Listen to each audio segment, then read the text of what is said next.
E aí, galerinha do YouTube e fã do canal aqui Química em 12, a gente está aqui para mais uma aula, adivinha do quê? Química ambiental, certo? Uma química que para o Enem, por exemplo, interessa muito, as provas tradicionais também estão vindo, estão cobrando e a gente não vai perder tempo, vai ver o assunto hoje aqui de maneira bem completa. Mas que assunto, Francis? Você lembra que já viu aqui no canal sobre chuva ácida, mas tem mais danos ambientais, mais problemas, né? Mais substâncias químicas envolvidas e hoje a gente vai além. Vamos dar mais um passo? Então vem comigo, acompanha sobre o que a gente vai conversar. Olha só. Sabões e detergentes. Francis, mas isso é poluente? Eles são super úteis, né? A aplicação em indústrias, mesmo de modo caseiro, pô, né? São substâncias muito aplicadas. Sim, mas também são poluentes. Eu vou te mostrar por quê. Mas antes disso, é legal entender um pouco da estrutura de sabão, detergente, semelhanças, diferenças. E você vai entender agora comigo, tá? Vem aqui, olha só. Sabão e detergente, tá? Eles têm uma semelhança no quê? No modo de ação, né? O que um faz, o outro faz, né? Mas faz o quê? Eles são tensoativos, certo? Tensoativos. Você pegar um frasquinho de detergente, lá uma barrinha de sabão, você vai ver lá, tensoativo. Mas que palavra estranha, né? O que é isso? É quem quebra a tensão superficial da água devido às pontes de hidrogênio. Se você já viu um inseto andando sobre a água, ele consegue andar sobre a água porque a água resiste à massa dele devido às pontes de hidrogênio. Isso é a tensão superficial. Outra coisa, você coloca um clips sobre a água e ele não afunda. E olha que ele é 3 vezes mais denso que a água, tá?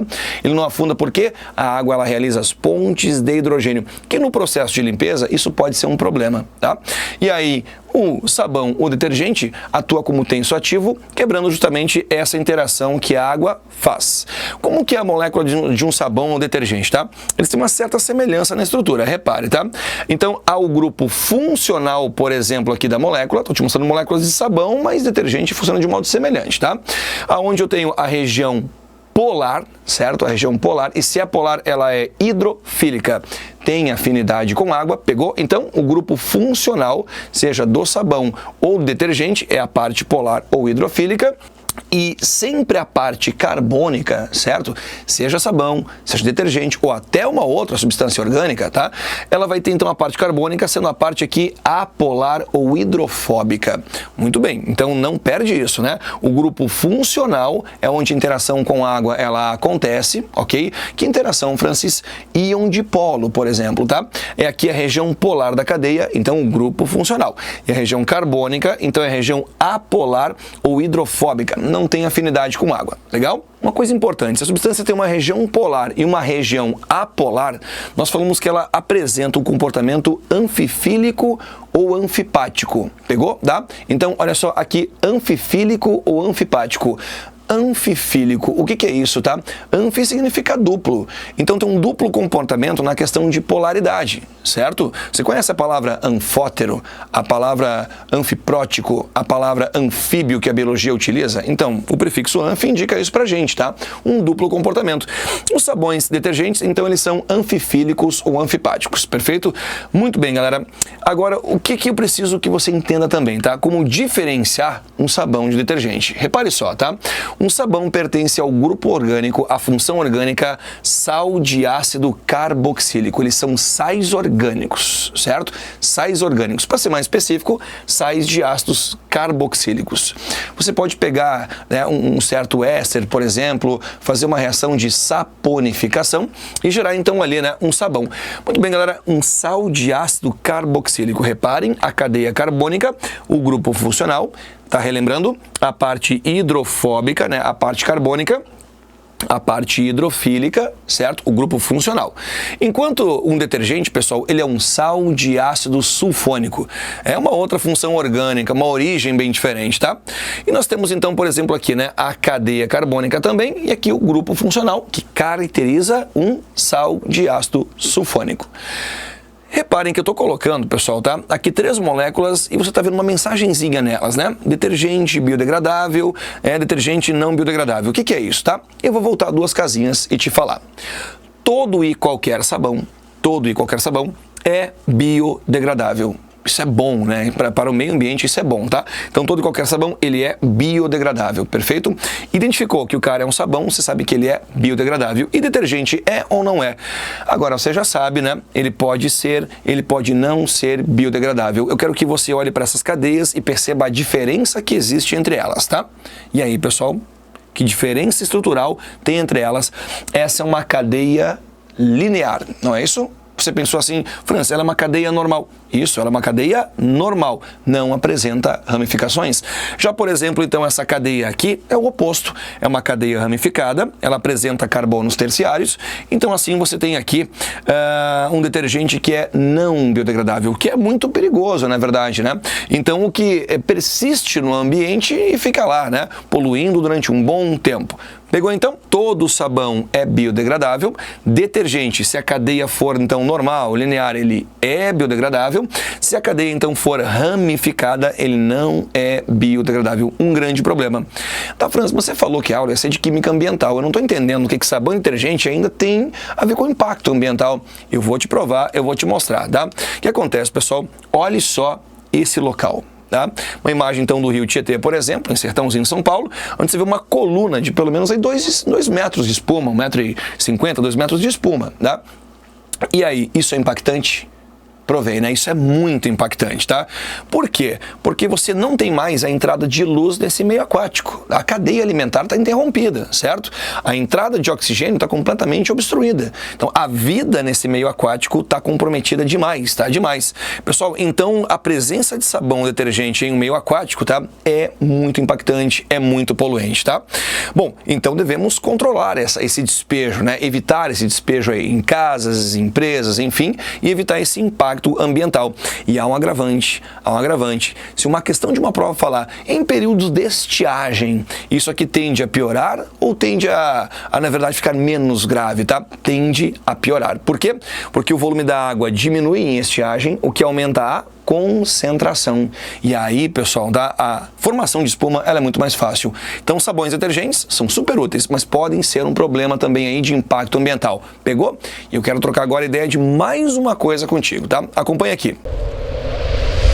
Pessoal, eu estou agora aqui para falar de poluição térmica, tá? Poluição térmica, mas isso aqui é um meio para um fim. Repare só, tá? A solubilidade de um soluto, ela depende da temperatura. Então temos a dissolução do tipo endotérmica, que é aquela quando você aumenta a temperatura, né? E você aumenta assim o coeficiente de solubilidade. Vou traduzir. Você aumenta a temperatura e dissolve cada vez mais. É assim um cafezinho, certo? É assim, por exemplo, né, a gordura numa panela com água quente ela sai melhor. Temperatura pode ajudar na solubilidade, tá? Você aumenta a temperatura e dissolve cada vez mais. Francis, quem é assim? A maioria dos sais, ok? A maioria dos açúcares, perfeito? Então é a solubilidade endotérmica. Aí está com uma interrogaçãozinha assim, Francis, e química ambiental, onde é que entra? Vamos chegar lá. Olha só, tem a dissolução do tipo exotérmica. Eu estou chegando na parte ambiental, tá? Onde a temperatura, tá? Ela diminuindo, eu dissolvo cada vez melhor, perfeito? Eu aumento a temperatura e dissolvo menos. Ou eu diminuo a temperatura e dissolvo melhor. Francis, mas eu achei que a temperatura sempre ajudava na solubilidade. Depende do teu soluto. Então existe a dissolução endo e exotérmica, tá? Graficamente, eu vejo curvas retinhas aqui numa decrescente, né? Ó, aumentei a temperatura, dissolvi cada vez menos, tá? Quem é assim? Aí estamos chegando lá, tá?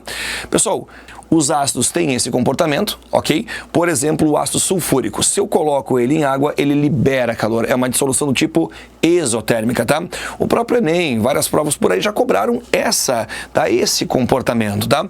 Então, no derramamento de um ácido, por exemplo, em água, eu percebo um aquecimento dessa água, ok? Devido ao quê? Uma dissolução do tipo exotérmica. E aí também a questão dos gases, tá? O gás ele prefere baixa temperatura para ficar mais solubilizado. Abre um refrigerante quente para você ver, tá? Abre lá um refri bem quente para você ver, tá? A temperatura ambiente. Quando você for abrir, vai dar aquele tss, né? Um volume de gás enorme ali saindo. Agora, abre um refri geladinho, tá? Ele vai dar um tss, mais fraco, menos intenso. O motivo? O gás está melhor dissolvido em uma temperatura menor. Perfeito?